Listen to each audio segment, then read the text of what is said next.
नमस्कार मित्रांनो, अबोली या मालिकेच्या महा एपिसोडच्या आजच्या भागामध्ये त्या बाईने अबोलीला व्हीलचेअरला बांधून ठेवलेलं असतं आणि समोरून भरधाव वेगाने ट्रक तिच्या दिशेने येत असतो. अबोली स्वतःला सोडवण्याचा खूपच प्रयत्न करत असते. तो ट्रक आता अबोलीला उडवणार आणि तितक्यातच तो किडनॅपर येऊन अबोलीच्या चेअरमधील काठी बाजूला करतो आणि पटकन तिला बाजूला घेत तिचा जीव वाचवतो. तर आता क्रिश देखील तिथे आलेला असतो. क्रिश लगेच त्या बाईच्या मागे पळतो, परंतु ती बाई तिथून निघून गेलेली असते. तर इकडे आता अबोली क्रिशला सांगते की या मावशी वेळेत आल्या म्हणून माझा जीव वाचला. तेव्हा आता तो किडनॅपर म्हणतो की काय ग मुली, तू इथे काय करत होतीस? मी वेळेवर आले म्हणून तुझा जीव वाचला. तेव्हा अबोली आता मावशीचे धन्यवाद मानते आणि त्यानंतर तुम्ही अचानक इथे कशा आलात असा प्रश्न करते. तेव्हा तो किडनॅपर आता नाटकं करत सांगू लागतो, ते खाली माझा मुलगा गेला आणि मागे स्वतःचा मुलगा सोडून गेला. आता मी माझ्या भाच्याकडेच राहते, 4 घरं फिरून कामं शोधते आणि बरं झालं मी इथे थांबले होते. मी होते म्हणून तुझा जीव वाचला. तू तर मला माझ्या मुलीसारखीच आहेस. चल, तू कुठे राहतेस, मी तुला सोडते असं सांगू लागते. तेव्हा अबोली म्हणते की नाही मावशी, मी जाईल. तर क्रिशला आता पोलीस स्टेशनमध्ये काही कामानिमित्त जायचं असतं. तो देखील अबोलीला म्हणतो चल, मी तुला आधी घरी सोडतो. परंतु त्या बाईच्या वेशातील किडनॅपर काही ऐकत नाही आणि अबोलीला खूप काळजी आहे असं दाखवत आता घेऊन जातो. त्यानंतर काहीच वेळाने तो सायको किडनॅपर पुन्हा एकदा राजाचा वेश घेऊन अंकुश जवळ येतो आणि त्याला अबोलीचं ते इयरिंग दाखवतो. ते पाहताच अंकुश लगेच ओळखतो की ते अबोलीचंच आहे. तेव्हा तो किडनॅपर म्हणतो, काय रे, तुला अबोली आठवते परंतु माझी कार्तिकी आठवत नाही. अरे, मला तर माझ्या कॉलेजमधील नाटकांचे एक एक संवाद पॉज सहित आठवतात आणि तुला माझी कार्तिकी आठवत नाहीये. आणि काय, आता तुझा ज्या एकमेव प्याद्यावर विश्वास होता ना, तो गेला. अबोली मेली. तिनं माझी माफी मागत होती, ओरडत होती क्रिश क्रिश वाचवा वाचवा, परंतु मला तिची दया आली नाही. टेम्पो खाली चिरडलं मी तिला. आणि ते ऐकताच अंकुश मात्र हसतो आणि म्हणतो की जर का तू सांगतोय ते खरं असेल तर ती व्यक्ती अबोली नसेल, कारण अबोली तुझी माफी कधीच मागणार नाही. ती तर हसत हसत मरण स्वीकारेल. नशीब समज की तिला चालता येत नाही, नाहीतर तिने तुला फाडून खाल्लं असतं. वाघीण आहे ती, वाघीण. असा आता अंकुश अबोलीबद्दल बोलत असतो आणि ते ऐकून तो सायको किडनॅपर हसू लागतो आणि म्हणतो की तू अगदी बरोबर ओळखतोस रे त्या अबोलीला. मला तिच्या डोळ्यात भीती दिसली नाही आणि म्हणूनच मी वाचवलं तिला. मला तिच्या घरात तिच्या चाळीत शिरायचं होतं म्हणून वाचवलंय तिला असं सांगतो. तेव्हा अंकुश मनाशी म्हणतो की आता हा विक्षिप्त माणूस चाळीत जाऊन अबोलीला त्रास देणार. आई भद्रकाली अबोलीचं रक्षण कर.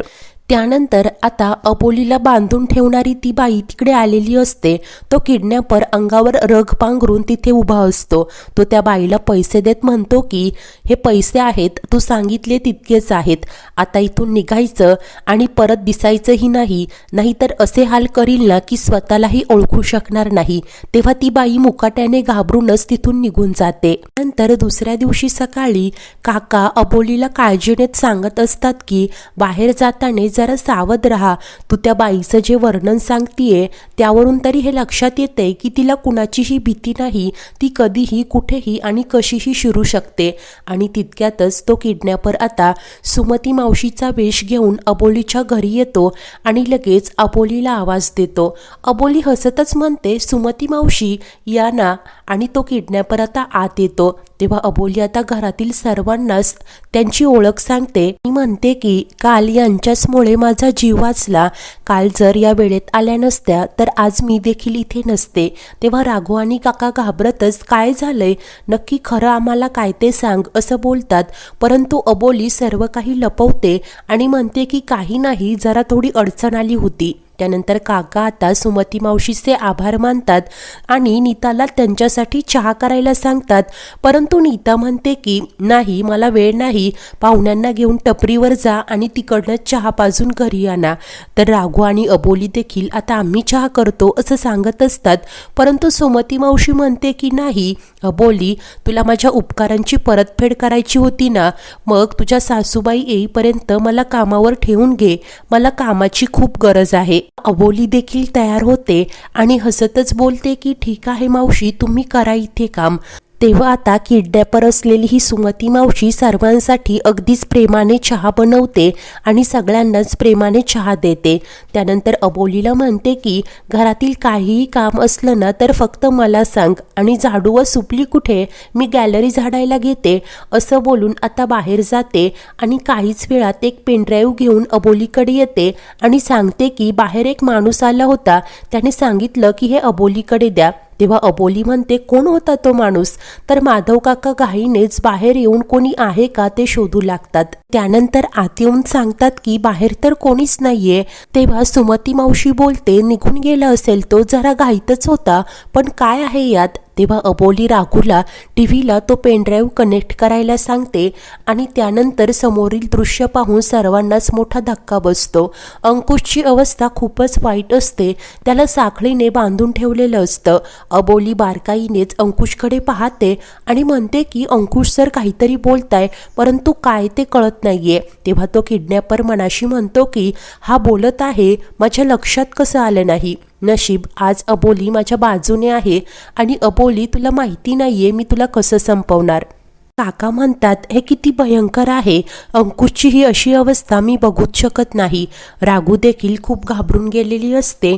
नीता देखील धक्क्यानेच ते सगळं पाहत असते. त्यानंतर अबोली विचारते मावशी तुम्हाला हा पेनड्राईव्ह नक्की कोणी दिला. तेव्हा तो किडनॅपर बोलून जातो की एक बाई आली होती तिनेच दिला. अबोली विचार करत म्हणते परंतु मगाशी तर तुम्ही म्हणालात की माणसाने दिला. तेव्हा तो किडनॅपर आता सावरासावर करत बोलतो की एक बाईच आली होती, तिने चाळीतील कुठल्या तरी माणसाकडे दिला म्हणून मी म्हणालो की माणसाने दिला. अबोली म्हणते कदाचित कालची बाई होती ती तर नसेल ना. तेव्हा सुमती मावशी बोलते होय ग, तिची अंगकाठी तर तशीच दिसत होती आणि मला खूप वाईट वाटतंय ग, परंतु काळजी करू नकोस, लवकरच तुझा नवरा तुझ्याकडे परत येईल आणि तुमचा सुखाचा संसार सुरू होईल. तेव्हा नीता लगेच म्हणते हिचा नवरा नाहीच आहे, तो त्या पल्लवीचा नवरा आहे. तर आयत्या बिळावर नागोबा बनून बसलीये, दुसऱ्याच्याच नवऱ्याला स्वतःचा नवरा मानतीये. तेव्हा काका म्हणतात अगं नीता तुझ्या जिभेला काही हाड. तेव्हा नीता म्हणते की यांना खरं काय ते कळायला हवं ना. आणि सुमती मावशी चला तुम्ही, मी दाखवते तुम्हाला तो नक्की कुणाचा नवरा येते. तेव्हा सुमती मावशी बोलते अगं मला कशाला काही दाखवतेस. तेव्हा नीता म्हणते तुम्हाला सुद्धा कळायला हवं ना, नाहीतर ही अबोली काहीही सांगेल आणि तुम्ही तेच खरं मानणार.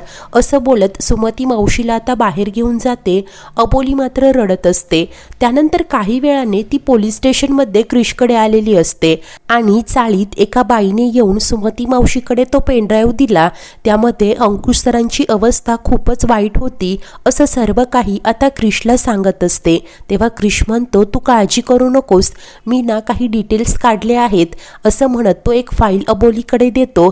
त्यात आत्तापर्यंत अंकुशने ज्या ज्या बायकांना अरेस्ट केलेलं असतं त्यांची सगळी डिटेल माहिती असते. इकडे अंकुशची अवस्था खूपच वाईट असते आणि तितक्यात त्या अंधाऱ्या खोलीत त्याला मोबाईलची रिंगटोन ऐकू येते. तेव्हा अंकुश आजूबाजूला पाहू लागतो.